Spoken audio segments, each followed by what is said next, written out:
এবং গুনাহের কাজ করলে কষ্ট লাগে।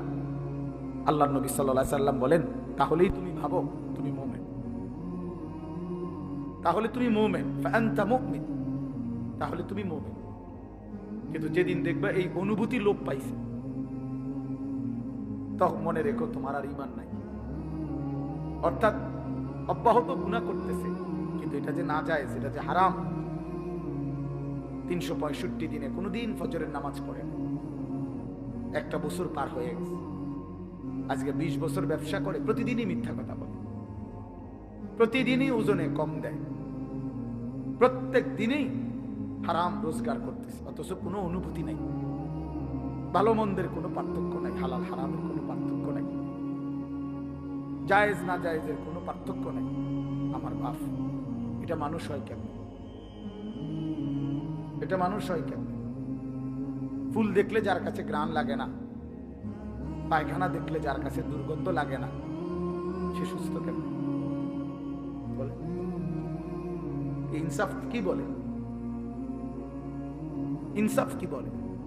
এই জন্য হালাল হারাম, জায়েজ না জায়েজ, বৈধ অবৈধ, এটুকু পার্থক্য যদি না থাকে, তাহলে আমি আর মানুষ হলাম কোথায়, মুসলমান হলাম কোথায়? আমাকে আল্লাহ তাআলা সৃষ্টি করলেনই বা কেন? আমার মাঝে জানোয়ারের তফাৎ কি? আমার মাঝে কুকুরের সাথে পার্থক্য কি? গরু ছাগলের সাথে পার্থক্য কি? এই জন্য দোস্ত আমার, বন্ধু আমার, আমি প্রতিদিন এ কথা বলি, খানা, খাবার, পানি, পেশাব পায়খানা, ঘুম, যৌন চাহিদা পূরণ, লজ্জাস্থানের চাহিদা পূরণ, এটুকুর নাম মানুষ না, এটুকু জানোয়ারেরও পূরণ। কুকুর বিড়ালও খায়, ঘুমায়, পেশাব পায়খানা করে, যৌন চাহিদা পূরণ, কুকুরেরও বাচ্চা হয়, শুকরেরও বাচ্চা হয়, তাহলে সেও লজ্জাস্থানের চাহিদা পূরণ করে।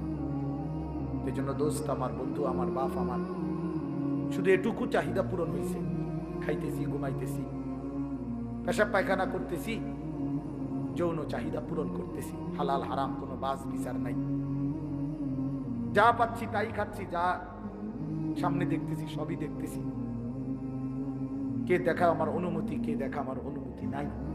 দোস্ত আমার, বন্ধু আমার, এটুকু যদি বিবেক কাজ না করে, সে মানুষ না,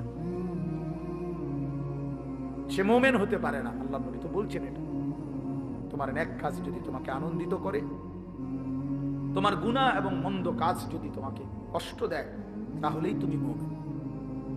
তার মানে এর থেকে নিচে চলে গেলে আর মুমিন থাকে